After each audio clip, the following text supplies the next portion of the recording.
Penguin Random House Audio presents The Ones We've Been Waiting For, How a New Generation of Leaders Will Transform America. This is the author, Charlotte Alter. For my mom and dad, who taught me everything. The cruelties and obstacles of this swiftly changing planet will not yield to obsolete dogmas and outworn slogans. It cannot be moved by those who cling to a present which is already dying, who prefer the illusion of security to the excitement and danger which comes with even the most peaceful progress. This world demands the qualities of youth, not a time of life, but a state of mind, a temper of the will, a quality of the imagination. Robert F. Kennedy, Cape Town, South Africa, June 6, 1966. Introduction. Love 'em or hate 'em, this much is true. One day soon, millennials will rule America. This is neither wish nor warning, but a fact, rooted in the physics of time and the biology of human cells. Millennials, born between 1981 and 1996, are already the largest living generation, the majority of the workforce, and will soon eclipse their parents as the biggest block of eligible voters. But even as America gets younger and more diverse, our national leadership is overwhelmingly dominated by white men in their 70s carrying baggage from the previous century. I offer this book as a reminder of the only real truth in politics and in life. This too shall pass. Millennial attitudes already define most other aspects of American society. Their startups have revolutionized the economy, their tastes have shifted the culture, and their enormous appetite for social media has transformed human interaction. Politics is just the latest arena ripe for disruption. This book is about those disruptors, the stepper-uppers, the young leaders attempting to drag our government into the 21st century. Others have written well about the millennial social identity in general, their unique economic peril, and the young activists and organizers who spurred the enormous social movements of the last 20 years. This is not that book. Instead, this is about the electeds, the young mayors and city council members and state legislators and members of Congress who ran for office and won, the first in their generation to gain political power. While a septuagenarian president strutted and fretted in the Oval Office, I spent the last 3 years crisscrossing the country meeting the young politicians trying to build a new America from the ground up. The 32-year-old mayor who renovated downtown Ithaca, the 29-year-old bartender who proposed a Green New Deal days after she arrived in Congress, the 35-year-old congresswoman trying to attract more women to the GOP, the 38-year-old gay veteran running for president of the United States. These young leaders are the vanguard of millennial political power, and they're only the first of their cohort to step up to the plate. I don't pretend to know what will happen in any of their individual political careers. I'm not trying to predict who will be president in 2020, or in the Senate in 2030, or Speaker of the House in 2040. But no matter what happens to them individually, studying their lives, the experiences that defined their attitudes, the attitudes that defined their politics, can give us a preview of what America might look like when their generation is in charge.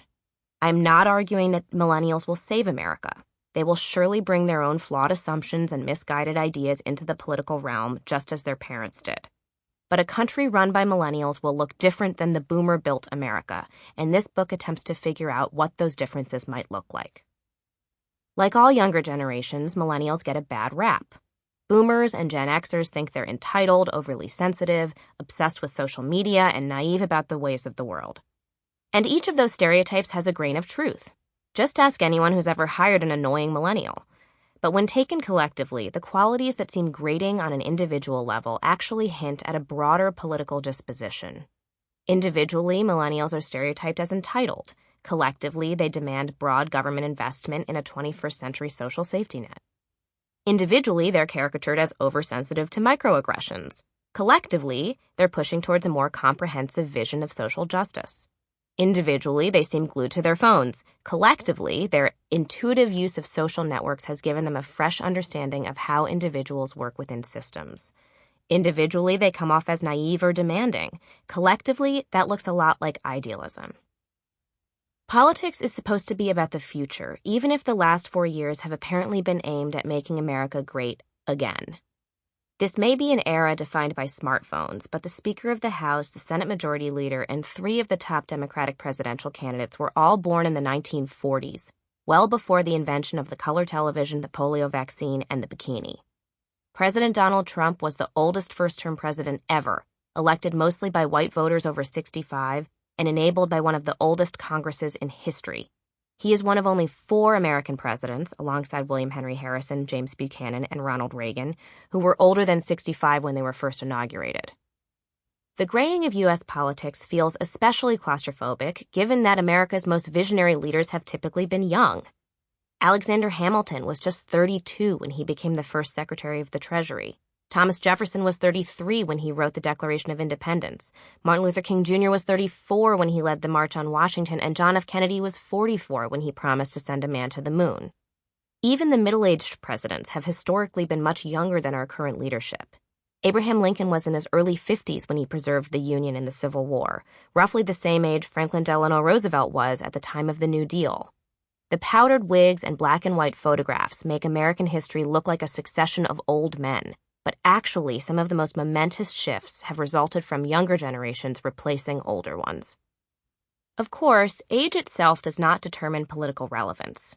Just look at Supreme Court Justice Ruth Bader Ginsburg, born 1933, an improbable cult figure among young women, or the late Republican Senator John McCain, born 1936, a war hero and maverick who was 80 when he saved millions of American healthcare plans with a single vote. Or Bernie Sanders, born 1941, a 78-year-old socialist whose popularity with young voters has buoyed 2 presidential campaigns. But as Alexis de Tocqueville observed in the early decades of the American experiment, among democratic nations, each generation is a new people. And those generations are defined not by age or by family relationships, but by the major historical and social events of their lifetimes, or what generational theorists William Strauss and Neil Howe called the study of people moving through time. Building off the work of German sociologist Karl Mannheim, Strauss and Howe concluded that each generation develops some shared general attitudes based on their formative experiences. The generation that fought World War II, they suggest, gravitated towards civic engagement, the so-called greatest generation, while their children, the baby boomers, tended to be more individualistic. Although their theory is surely overgeneralized, there are glimmers of truth within the stereotypes. In what now reads like an eerie premonition, Strauss and Howe picked a young New York businessman as the archetypal boomer in their 1991 opus, Generations. Like Donald Trump, they wrote, a prototype boomer sees himself capable of becoming a titan of whatever world he chooses fully to inhabit, providing cover for personal disappointments, or, as a boomer might put it, deferred ambitions. Since each of us is a product of historical experiences as well as personal ones, age is a useful proxy for understanding the forces that shape political attitudes. Social scientists have found that, along with typical indicators such as race, religion, and family, the historical events experienced in early adulthood significantly shape lifelong political leanings. In the same way that the first few years of education determine the way children learn, the first few years of political awareness determine the way adults vote and lead. Therefore, what leaders experienced or didn't experience when they were young can affect their priorities when they're older.